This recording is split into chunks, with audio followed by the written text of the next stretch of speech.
कि बच्चे की रिस्पेक्ट कीजिए। आप अपने बच्चे को क्या बनाना चाहती हैं? फर्ज करें आप चाहती हैं कि आपका बेटा जो है जज बने हाई कोर्ट का, और उसकी उम्र है 3 साल, ठीक है, वो कुर्सी पे बैठा हुआ है, और आपने कहना थी कुर्सी खाली करो, खाला आई है तुम्हारी, तो आप उसको कैसे कहेंगे उठो? लेकिन उसमें जज साहब बैठे होंगे तो उनको कैसे कहेंगे आप? रिक्वेस्ट प्लीज आप उठिए। प्लीज आप, जहमत तो होगी आपको, बुरा ना मनाइए, ये मेरी छोटी बहन आई हुई है, तो आप अगर वहां तशरीफ रख लें तो मैं आपका बड़ा शुक्रगुजार होंगी। तो मीलॉर्ड जो आप उसको बनाना चाहते हैं ना, उसके लिए उसको तैयार करने का मतलब यह है कि उसकी वैसी इज्जत करें जो आप उसको बनाना चाहते हैं।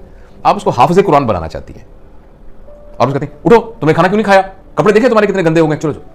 उसकी वैसे इज्जत कीजिए जैसे हाफिज़े कुरान की इज्जत करनी है। आपने जो उसको बनाना है उसकी वैसे इज्जत करनी शुरू कर दीजिए।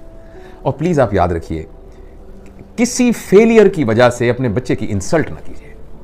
बच्चे के लिए सबसे बुरी बात है इंसल्ट। जब पेरेंट्स को गुस्सा आता है ना, अपना इलाज कराइए। गुस्से वाली वर्कशॉप्स अटेंड कीजिए, इसलिए कि वो एक इंडिविजुअल है। आप जरा मेरी इंसल्ट करके दिखाइए मुझे इस वक्त। आप नहीं कर सकेंगी, मैं जुर्रत नहीं कर सकता आपकी इंसल्ट करूं। मैं जरा सा आपसे बदतमीजी बोलूं, आप उठ के खड़ी हैं, क्या मतलब भाई? आप उठ के मोबाइल फेंक के आप उठ के चलने जाना शुरू कर देंगे। आपके बच्चे के अंदर भी वही जज्बात हैं, मगर इत्तेफाक से वो आपसे कमजोर है। जब आपने बच्चे को थप्पड़ मारा है ना किसी बात पर, वो बच्चा आपको थप्पड़ मार नहीं सकता, मगर आप यकीन कीजिए वो थप्पड़ आपने बैंक में जमा करा दिया है। लेकिन सर हमने तो ये सुना है ना कि अगर जैसे उस्ताद डांटता है या जो पेरेंट्स होते हैं वो डांट रहे हैं, या तो वो आपके बेहतरी के लिए आपके सामने आपको डांट रहे हैं, आपके पीठ पीछे आपको बुरा, लेकिन इससे बेहतरी नहीं हो रही। इसको साइंटिफिक स्टडीज ने बताया है कि इससे बेहतरी नहीं हो रही है। अगर ऐसी होती तो डांटने से बेहतरियां हो जाती। तो हमारे पेरेंट्स ने हमें डांटा तो हम तो सही हो गए। एक्सक्यूज मी, आपको लग रहा है एक बात आपको 2 मिनट मैं इस बात को खत्म कर लूं ताकि हम इसको समेट लें, फिर बीच में से जो ज़मीनी बातें निकलेंगी हम डिस्कस करेंगे। देखिए, जब आपने बच्चे को थप्पड़ मारा है ना, या कहा है तुम नालायक इंसान हो, और अगर तो वो 7 साल से कम उम्र का है ना, फिर तो इससे बेहतर था कि आप उस बच्चे को कत्ल कर देते।